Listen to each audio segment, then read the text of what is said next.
नमस्कार, मैं हूं मोहित और आप देख रहे हैं द नवीनतम क्लासेज। मेरे प्यारे साथी, हमने फाउंडेशन बैच बिल्कुल फ्री ही आपको यूट्यूब पे प्रोवाइड करने का वादा किया, तो इसी वादे की सीरीज में आज फ्यूचर कंटिन्यूअस टेंस को हम पढ़ाने जा रहे हैं। तो मेरे साथी, क्लास को स्टार्ट करने से पहले हम ये बता देना चाहते हैं, जो भी आज क्लास से नए जुड़ रहे हैं और जाए पहले पिछले वीडियो को देख कर आए तो इस क्लास को अटेंड करें, क्योंकि बीच में जब आप पढ़ना स्टार्ट करते हैं तो कुछ कॉन्सेप्ट, कुछ फार्मूले होते हैं जो आपको यहाँ पे लगातार तुरंत नहीं बताए जाते हैं। हालांकि हम बिल्कुल बेसिक से ही डिस्क्राइब करते हैं, लेकिन कुछ और भी कॉन्सेप्ट होते हैं जो पिछले धीरे धीरे छोटे छोटे, मतलब यानी कि बूंद बूंद से जब घड़ा भरता है, वैसे ही छोटे छोटे कॉन्सेप्ट हर एक क्लास से धीरे धीरे होते हुए आप जब याद कर लेते हैं तो आपको पूरा कॉन्सेप्ट क्लियर हो जाता है। तो आप जाइए, पहले पिछले वीडियो को देख कर आइए, तब आके इस क्लास को अटेंड कीजिए। तो चलिए, जो भी लगातार देख रहे हैं वीडियो को लाइक कीजिए, शेयर कीजिए और सब्सक्राइब कीजिए। उनका स्वागत है आज इस प्यारे सी दमदार होने वाली क्लास में। तो मेरे दोस्त, आज हम पढ़ेंगे क्या, फ्यूचर कंटिन्यूअस टेंस को। तो फ्यूचर कंटिन्यूअस टेंस की ऐसे ही बात करते हैं कि फ्यूचर कंटिन्यूअस टेंस में कार्य का तो जारी रहना पाया जाता है, पर फ्यूचर की बात करते हैं, यानी कि भविष्य की बात करते हैं, भविष्य में कार्य का जारी रहना पाया जाता है। पर भविष्य में जब कार्य जारी रहेगा, पर उसके कार्य के जारी रहने का समय नहीं दिया होता है, यानी कि कब वो कार्य जारी होगा और वो कब खत्म होगा इसका कोई पता नहीं रहता है, पर सिर्फ कार्य का जारी रहना ही पाया जाता है। तो यहाँ तक अगर बात आपको समझ में आई कि भविष्य में कार्य का जारी रहना जब भी पाया जाए तो वो रहता है फ्यूचर कंटिन्यूअस टेंस में। हालांकि थोड़ी सी गले में प्रॉब्लम है, तो जुकाम है, जुकाम के कारण आवाज़ बहुत अच्छी नहीं आती होगी, थोड़ा कंप्रोमाइज़ कीजिएगा आप लोग भी। कि फ्यूचर कंटिन्यूअस में कार्य का जारी रहना पाया जाता है, पर कार्य के जारी रहने का समय नहीं दिया होता है, तो ये कंटिन्यूअस में ही आते हैं। आइए हम इसको पहचानना सीखते हैं और इसको ट्रांसलेट कैसे करते हैं, इसको सबको सीखते हुए हम पूरी क्लास में आज इसी बात की चर्चा करेंगे कि कार्य का जारी रहना तो पाया जाता है, पर कार्य के जारी रहने का समय नहीं दिया होता है। वेरी इंपॉर्टेंट कॉन्सेप्ट यही है कि कंटिन्यूअस टेंस भी जब भी आपको पता चले तो उसमें कार्य के जारी रहने का समय नहीं दिया होता है। तो चलिए स्टार्ट करते हैं। फ्यूचर कंटिन्यूअस टेंस, यहाँ क्या लिखेंगे हम, फ्यूचर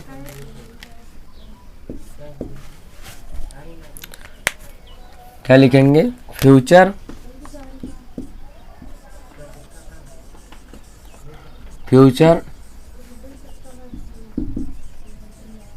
कंटिन्यूअस टेंस। मेरे दोस्त, फ्यूचर कंटिन्यूअस टेंस में हम पहचान की बात करते हैं। किसकी बात करेंगे, पहचान की बात करते हैं। तो पहचान में इसमें होता है कि जिन, ये पता नहीं क्या हुआ, इसमें चल नहीं रहा, कि जिन वाक्यों के अंत में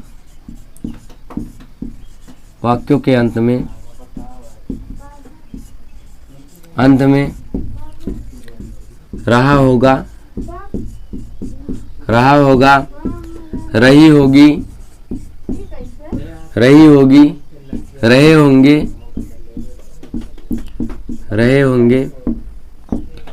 रहा होगा, रही होगी, रहे होंगे आदि शब्द आते हैं, आदि शब्द आते हैं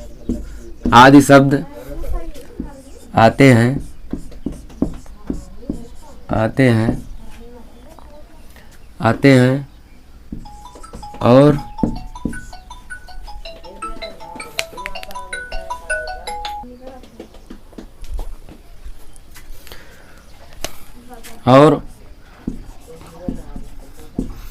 कार्य का जारी रहना पाया जाता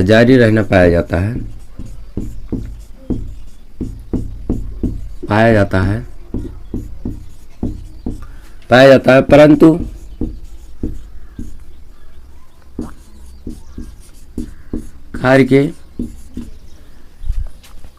कार्य के जारी रहने का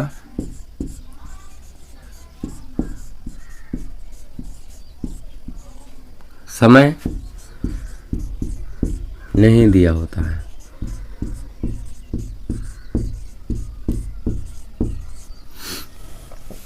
हालांकि इसको हमने लिखा तो इससे आपको पता चला कि इसमें रहा होगा, रही होगी, रहे होंगे, होंगे की बात हो, गे की बात हो, यानी कि लास्ट में गा गी गे जब आए तो फ्यूचर की बात करता है। और रहा होगा, रही होंगी, रहे होंगे ये कार्य का जारी रहना बताता है, परंतु इसमें कार्य के जारी रहने का समय नहीं दिया होता। यहाँ वेरी इंपॉर्टेंट है कि आपका समय नहीं दिया होता है और कार्य के जारी रहने का समय नहीं दिया होता है। तो आइए इसका सिंटेक्स देखते हैं कैसे बनेगा। सिंटेक्स में हम बताते हैं कि आई और वी, आई वी के साथ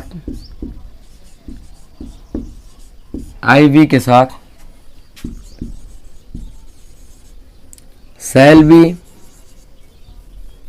आई बी के साथ शैल बी और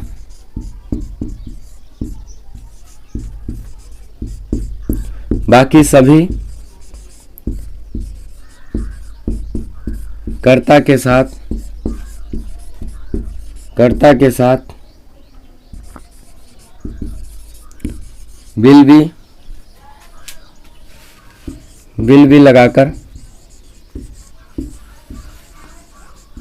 वर्ब की आईएनजी फॉर्म को लिखते हैं। यानी कि आपको पता चला कि आई और वी के साथ ओनली 2 सब्जेक्ट के साथ हम शैल बी को यूज करते हैं और बाकी सभी कर्ता के साथ हम किसका यूज करेंगे, विल बी का यूज करके वर्ब की फर्स्ट फॉर्म में आईएनजी लगाते हैं। तो यहाँ लिखेंगे, क्या लिखेंगे, आई वी, यहाँ लिखेंगे रिमेन ऑल सब्जेक्ट के साथ हम क्या लगाएंगे, शैल या विल के साथ क्या लगाएंगे, बी लगाएंगे और वर्ब की आईएनजी फॉर्म लगाएंगे, आईएनजी फॉर्म को लगाएंगे। फिर उसके बाद हम क्या लिखेंगे, ऑब्जेक्ट को लिखेंगे। यानी कि आपको पता चला कि आई और वी के साथ क्या लगाएंगे हम, आई वी आपका सब्जेक्ट होगा जब, तो उसके साथ क्या लगाएंगे, शैल को लगाएंगे और रिमेन सभी सब्जेक्ट के साथ क्या लगाएंगे, विल को लगाएंगे। यहाँ तक अगर हमारी बात समझ में आई। हालांकि पता नहीं क्या हुआ कि ये चल नहीं रहा, 1 मिनट देखते हैं।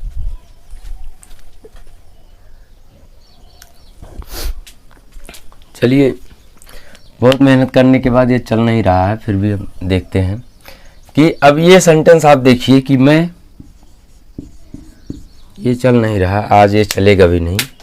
उसके बाद यहाँ देखते हैं, आज एक ही पेन से देखिए, जैसे मैं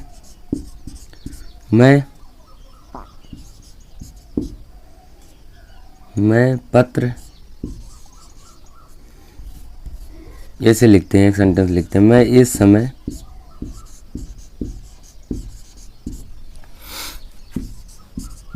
पत्र लिख रहा हूँगा, मैं इस समय पत्र लिख रहा हूँगा। तो क्या लिखेंगे, आई आपका सब्जेक्ट हुआ, आई के साथ हमने क्या बताया था, शैल लगेगा, शैल के बाद बी लगेगा, आई शैल बी। राइट में क्या लगाएंगे, आईएनजी फॉर्म लगाएंगे, राइटिंग अ लेटर, क्या लिखेंगे, writing a letter at this time. तो मेरे दोस्त इसका ट्रांसलेट आपने देखा कि आई के साथ शैल बी और writing a letter at this time, ऐसे अगर होता कि वह इस समय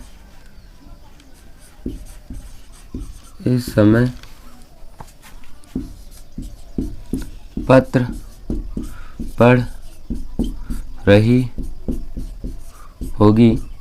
चलो इसको ट्रांसलेट करते हैं, जिससे क्या होगा, यहाँ पे सी होगा, सी क्या लिखेंगे, विल। वी रीड में क्या लगाएंगे, आईएनजी फॉर्म लगाएंगे, reading. a letter at this time। दोनों सेंटेंस को आपको देखने से ऐसा लगा कि जैसे हमने इसमें बताया कि आई वी के साथ सेल का यूज होता है, तो आई वी के साथ, आई के साथ हमने सेल का यूज किया। रिमेन ऑल सब्जेक्ट यानी कि सेल के साथ सी के साथ हमने विल वी का यूज किया, फिर रीडिंग, फिर आ लेटर, फिर दिस टाइम ऐसे लिख दिया।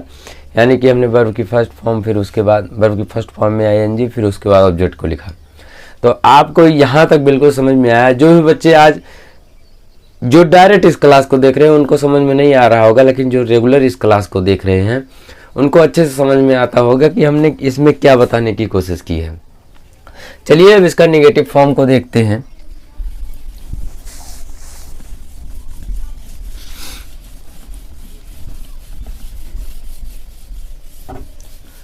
नोट्स आप बनाते रहिए, साथ साथ लिखिए अगर हम लिख रहे हैं।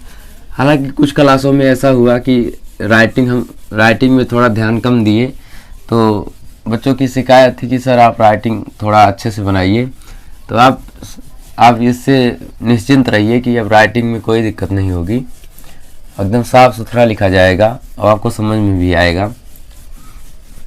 तो चलिए देखते हैं हम क्या पढ़ेंगे कि इसका निगेटिव सेंटेंस कैसे बनता है।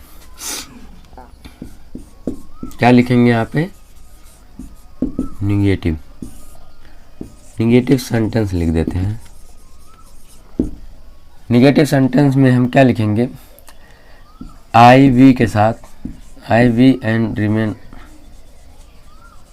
रिमेन सब्जेक्ट के साथ हम क्या लगाएंगे, सेल या विल के साथ हम क्या लगाएंगे, नॉट।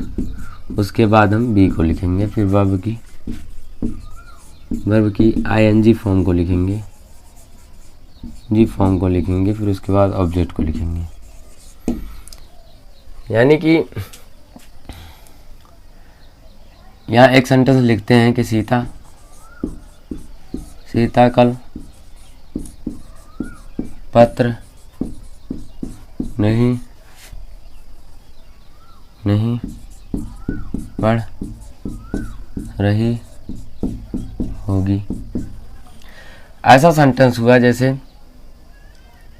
हम कल विद्यालय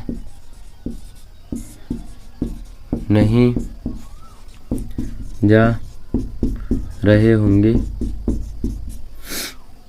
या वे कल खेत नहीं जोत रहे होंगे, या वह कल बाजार नहीं जा रहा होगा।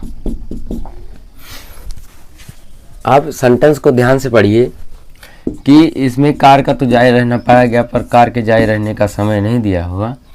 तो जब कार के जारी रहने का समय नहीं दिया होता है तो क्या होता है, ये कंटिन्यूअस टेंस में आता है। तो इसका ट्रांसलेट कैसे करते हैं, पहले हम क्या लिखेंगे, सब्जेक्ट को लिखेंगे।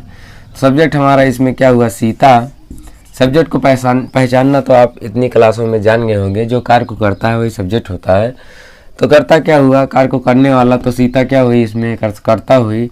उसके साथ हमने क्या बताया था, विल लगता है। रिमेन ऑल सब्जेक्ट के साथ क्या लगाएंगे, विल का यूज करेंगे। विल के बाद हमने कहा नॉट लगेगा, फिर उसके बाद बी लिखा जाएगा, यानी सेम फॉर्मेट में, विल नॉट बी। ठीक, उसके बाद हम रीड में क्या लगाएंगे, आईएनजी लगाएंगे, रीडिंग हो जाएगा, रीडिंग। उसके बाद क्या लिखेंगे, आ लेटर क्या लिखेंगे, टुमारो। यानी कि जब हम फ्यूचर में बात करें और किसी भी सेंटेंस में अगर टुमारो लगा मिल गया तो हम ऐसे पहचान जाएंगे कि वो फ्यूचर टेंस का है। कोई भी सेंटेंस हो और फ्यूचर टेंस का है तो टुमारो का यूज हम फ्यूचर टेंस में करते हैं। जैसे यहाँ लिखेंगे वी बी के साथ हमने क्या बताया, सेल, सेल के साथ फिर निगेटिव है तो नॉट लगाएंगे, नॉट बी। क्या लिखेंगे, गो में क्या लगाएंगे, आईएनजी फॉर्म लगाएंगे, गोइंग टू स्कूल लिखेंगे, स्कूल में स्कूल, फिर उसके बाद क्या लिखेंगे, टुमारो।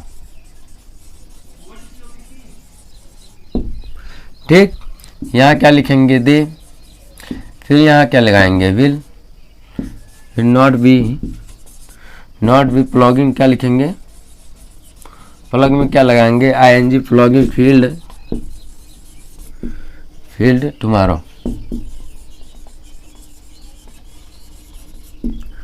क्या लिखेंगे इसमें, इसमें सब्जेक्ट क्या हुआ, ही, फिर इसके साथ हम क्या लगाएंगे, विल, फिर क्या लिखेंगे, not be, will not B, फिर क्या लिखेंगे, गो में क्या लगाएंगे, आईएनजी फॉर्म लगाएंगे, गोइंग टू मार्केट, मार्केट लिखने के बाद फिर क्या लिखेंगे, टुमारो, टुमारो, टुमारो में आई आपको। तो आगे हम बताएंगे कि इसका इंटरोगेटिव कैसे बनता है और आप इंटरोगेटिव का यस या नो टाइप और WH टाइप कैसे बनता है, सारी बातों को हम सिखा के आज इस क्लास को ख़त्म करेंगे। फिर उसके बाद हम पढ़ेंगे फ्यूचर परफेक्ट टेंस को पढ़ते हुए हम फ्यूचर कॉन्टिन्यूअस टेंस को पढ़ के टेंस को ख़त्म करेंगे। टेंस को जैसे ही ख़त्म करते हैं समझ लीजिए आधी इंग्लिश तो ख़त्म हो गई। तो आइए सीखते हैं,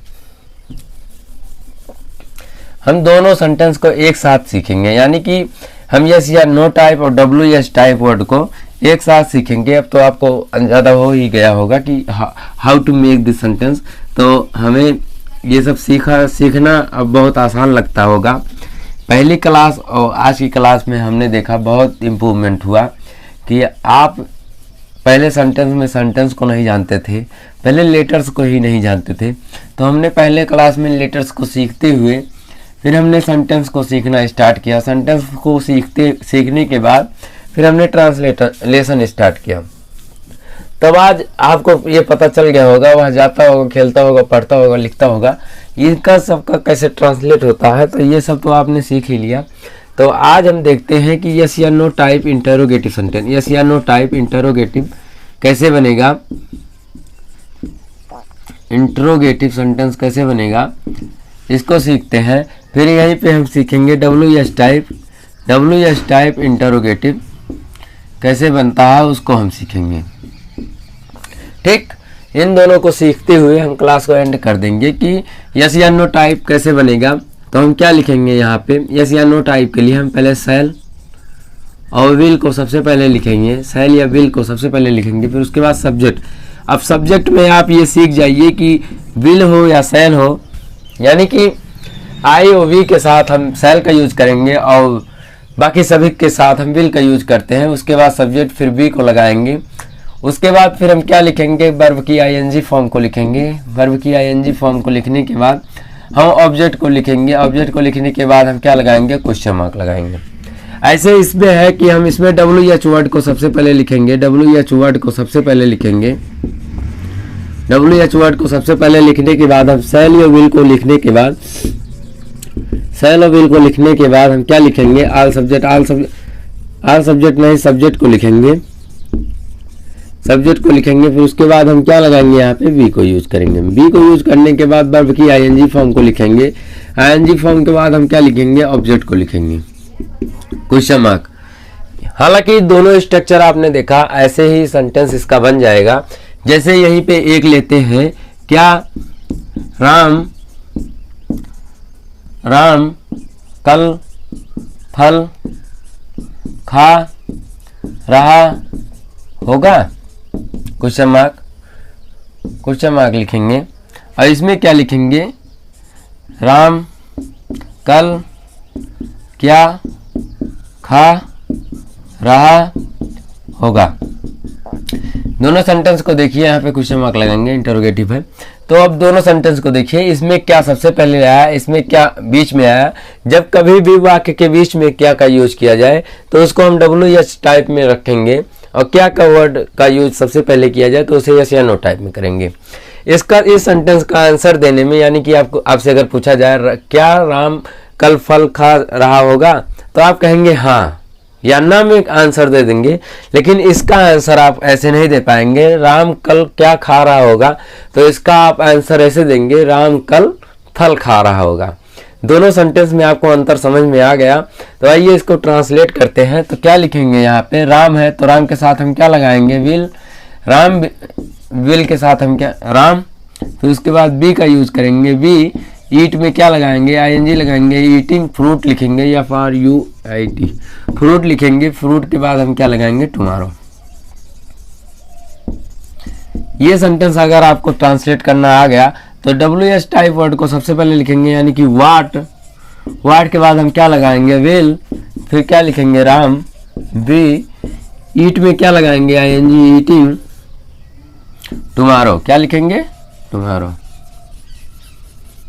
कुछ समय दोनों सेंटेंस अगर आपको समझ में आया कैसे ट्रांसलेट हुआ, तो इसका निगेटिव सेंटेंस हम ऐसे बनाएंगे। निगेटिव सेंटेंस लिखेंगे जैसे विल।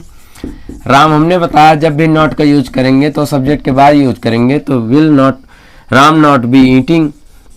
ईट में क्या लगाएंगे, आईएनजी फॉर्म लगाएंगे। फ्रूट लिखेंगे, फ्रूट। फिर क्या लिखेंगे, टुमारो लिखेंगे। मेरे साथ ही ये सब आपको बहुत ही अच्छे से याद हो जाएगा, लेकिन जब आप अच्छे से ध्यान से क्लास को अटेंड करेंगे तभी आएगा।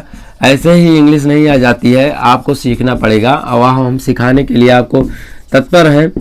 आप ऐसे भौकाल में मत आइए कि हम डिजिटल बोर्ड पे पढ़ेंगे तभी हमें आएगा, ऐसा कुछ नहीं है। आपको कंटेंट मिलना चाहिए, तो हम कंटेंट आपको प्रोवाइड कर रहे हैं। और ऐसा बेहतरीन कंटेंट हम ये बड़े दावे के साथ कह सकते हैं कि यूट्यूब पे कोई भी ऐसे पढ़ाने वाला नहीं मिलेगा जैसे मैं पढ़ा रहा हूँ। ऐसे आप सीख जाते हैं तो आपको इंग्लिश बिल्कुल आसान हो जाएगी। और विश्वास मानिए, ऐसी इंग्लिश जो हम पढ़ा रहे हैं, ऐसे यूपी बोर्ड के बच्चों या CBSE बोर्ड के बच्चों को ऐसे नहीं पढ़ाया जाता है बड़ी ही बेसिक फॉर्म में। उसमें सिर्फ सेंटेंस स्ट्रक्चर को बता दिया जाता है, इनको ट्रांसलेट करना, हाउ टू ट्रांसलेट, ये सब नहीं बताया जाता है। तो मेरे दोस्त, ये दोनों सेंटेंस अगर आपको समझ में आ गया तो और एक दो सेंटेंस और करते हैं, उसके बाद एंड कर देते हैं क्लास को, क्योंकि क्लास बहुत लंबी हो जाती है तो अपलोड करने में काफ़ी दिक्कत होती है। अभी टेक्निकल टीम भी नहीं है मेरी, तो हम ही सब कुछ करते हैं। तो थोड़ा कंप्रोमाइज़ कीजिए, सारी चीज़ें जल्दी ही सॉल्व हो जाएंगी। और सारी क्लासेज हमारे द नवीनतम चैनल पर प्रोवाइड होंगी। आप निश्चिंत रहिए, बेस्ट से बेस्ट कंटेंट यहाँ पे प्रोवाइड किया जाएगा, सिर्फ आप पढ़ते रहिए बस। क्योंकि जिन जिन दिक्कतों का हमने फेस किया है, हम आपको फेस नहीं करने देंगे। फिर यहाँ देखिए कि हम एक सेंटेंस लिखते हैं कि यहाँ से लिखते हैं, क्या लिखें कि वह कल क्या पढ़ रही होगी।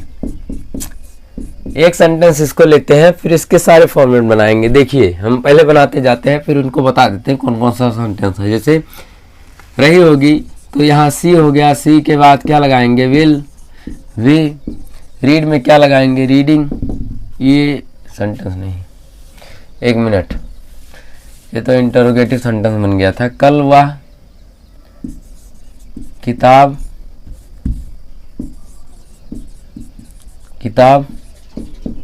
पढ़ रही होगी। तो चलिए इसको ट्रांसलेट करते हैं। सी क्या लिखेंगे, विल, बी। रीड में क्या लगाएंगे, आईएनजी, रीडिंग। Book, tomorrow. इसका निगेटिव बनाएंगे तो कैसे बनेगा, she will be, she will not be reading tomorrow. ठीक, इंटरोगेटिव बनाएंगे तो will she be reading book tomorrow. Negative बनाएंगे तो will she not be reading book tomorrow. उसके बाद क्या लिखेंगे, what will CV reading tomorrow. इसका लगाएंगे what will she not be reading tomorrow.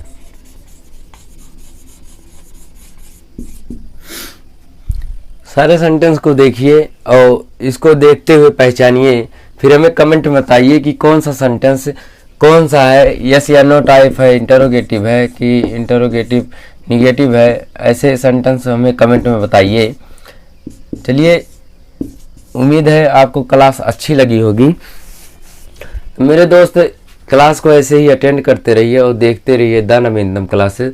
The नवीनतम क्लासेस आपसे वादा करता है इस क्लास पे जो भी प्रोवाइड की जाएगी, यानी कि इस प्लेटफॉर्म से जो भी प्रोवाइड की जाएगी वो सब आपके लिए बहुत ही लाभकारी होगा और सदैव इम्पोर्टेंट रहेगा, ये मेरा वादा रहा। और आप हमारे चैनल से जुड़ते रहिए और देखते रहिए द नवीनतम क्लासेज। आज की क्लास को यहीं कहीं एंड करते हुए जय हिंद, जय भारत।